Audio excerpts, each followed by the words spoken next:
Hello साथीहरू, हजुरहरू सन्चै आरामै हुनुहुन्छ होला। म पनि सन्चै आरामै छु। हामीहरू चाहिँ खैरेनी जान लागेछौँ नानीको रिपोर्ट लिन। अनि मेडिकल पनि पस्नु छ, हल्का बिमा बनाउनु छ।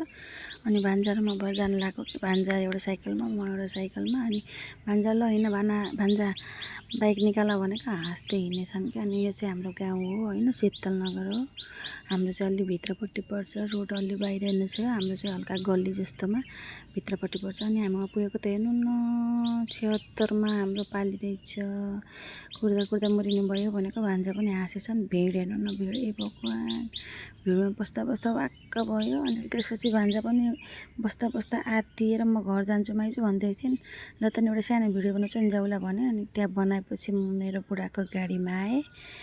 गाडीमा आउँदा लगभग 1 बजी थियो होला क्या साथीहरू। अनि 1 बजीतिर म गाडीमा आएपछि अनि हामी बजार सजार गरेर, म बजारको भिडियो हाल्न बिर्सेछु, त्यसको लागि माफी माग्छु। भिडियो गर्न बिर्सेछु। घर आएर भाँडासाँडा पनि छोरीलाई झाडु लगाऊ भने। अनि बुढाले चाहिँ सब्जी पकाइदिनु भएछ, म चाहिँ रोटी बनाउने मेरो भाग। बुढाले चाहिँ सब्जी जति बेला पनि तरकारी बनाउँछ, उहाँको काम हो रोटी बनाउनुतिर। म लागेँ, रोटी बनाउँदैछु। अनि के साथीहरू, रोटी बनाउनलाई हेर्नु न, मोबाइल राख्ने ठाउँ नभएर कहिले कता अटाछु, कहिले कता अटाछु, बल्ल बल्ल अड्डेको के साथी।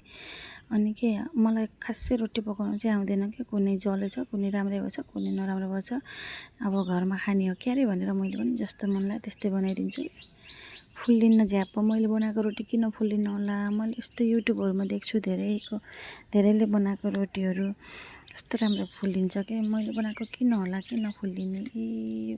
फुलाउनलाई कति कोसिस गर्छु नि त्यहाँ रोटी, अनि फुलिँदैन। ग्यास धेरै ठुलो भएर हो कि ठिकै छ कि, हल्का जले जस्तो यस्तो फुल्लेला जस्तो हुन्छ। अनि खुसी लाग्छ, अनि लास्टमा त फुल्लेको हुँदैन। अब हुँदैन यसको कुरा। अब यो रोटी यस्तै हो। हजुरहरू के गर्दै हुनुहुन्छ? हजुरहरूलाई रोटी कतिको खान मनपर्छ? हाम्रो चाहिँ घरमा सबैले प्रायः जसो रोटी नै खोज्छन्। मलाई चाहिँ झ्याउ लाग्छ र कसैलाई भात पकाइदिन्छु, कहिले जाँगर चल्यो भने रोटी पकाइदिन्छु, यस्तै हो। अनि फेरि यहाँ कति छ गर्मी, फेरि बुटुलको गर्मी यस्तै छ कि। अनि बुटुलको गर्मी धेरै भएको हुनाले पसिना पुस्दै रोटी पकाउँदै गरेछु मैले। यस्तै छ बुटुलको गर्मी। हजुरहरू कहाँबाट हुनुहुन्छ कमेन्ट गर्नु होला। मैले हल्का सानो भिडियो गरेर हजुरहरूलाई राखेको छु। मलाई साथ सपोर्ट दिनु होला। मेरो युट्युब भ्लगमा हजुरहरूले साथ सपोर्ट दिएर मलाई थोरै अगाडि बढ्न मद्दत गर्नु होला। अनि मेरो मोबाइल राख्ने ठाउँ नभएर यता हल्लाउँदा उता हल्लाउँदा बल्ल बल्ल मिल्छ। फेरि पछि हेर्दाखेरि अलि नराम्रो जस्तो लाग्यो। अनि भान्जा आउन भनेर भान्जालाई बोलाएको कि, ल माइजू म एकछिन रुकमै भन्दै थिएँ। भान्जालाई चाहिँ बोलाएको छु, एकछिनपछि राम्रो भिडियो हाल्छु भनेर। अनि भान्जा आएर मोबाइल समातिदिए एकछिन। अनि मैले रोटी बनाउँदैछु, छिटो भिडियो बनाएर हालौँ न भनेर। अनि भान्जालाई बोलाएको, नहल्लाउँ न भनेको। अनि बल्ल बल्ल हल्लाएर अलि बल्ल बल्ल बनाइदिएँ कि, मोबाइल पनि हल्लिएर कस्तो भएको छ कि।